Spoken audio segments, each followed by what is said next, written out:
Lancement des réseaux des femmes africaines de la ZLFCAF, la zone de libre-échange continentale africaine, s'est tenue ce samedi 4 avril 2023 à l'hôtel Axel Dakar. La ZLFCAF représente l'occasion de stimuler la croissance du marché unique africain et de réduire la pauvreté.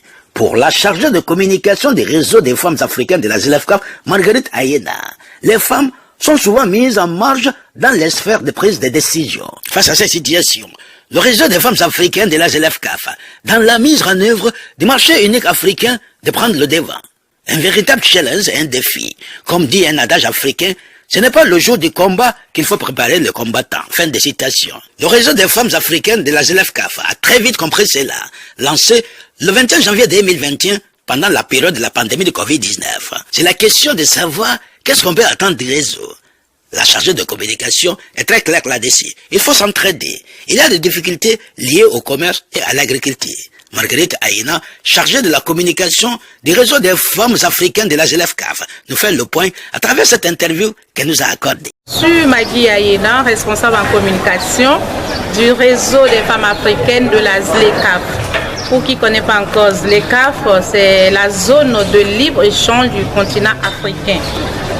Très souvent, les femmes sont laissées en marge de ces grands défis et challenges en Afrique, raison pour laquelle nous avons bien voulu devancer les choses pour qu'on puisse faire partir des ingrédients à mettre dans la mayonnaise par rapport à la mise en œuvre de la zone de libre-échange du continent africain qui a été lancée en janvier 2021. Donc aujourd'hui, les femmes ont décidé de devancer ces choses comme ça là, dans la mise en œuvre. On saura déjà que nous sommes là par rapport aux difficultés qu'auront éventuellement les femmes.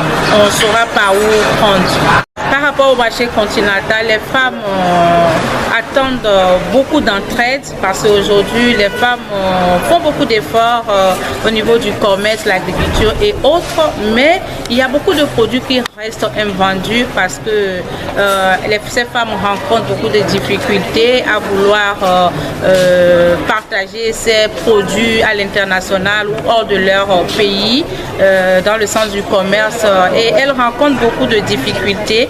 Et voilà, aujourd'hui, la femme qui doit venir de Tanzanie a rencontré même des difficultés au niveau des visas. Et donc, on voulait que ce comité puisse travailler dans le sens d'aider nous, les femmes, à bénéficier de cet allègement ici de la libre-échange et de la circulation des biens et des personnes au niveau des pays africains. Merci.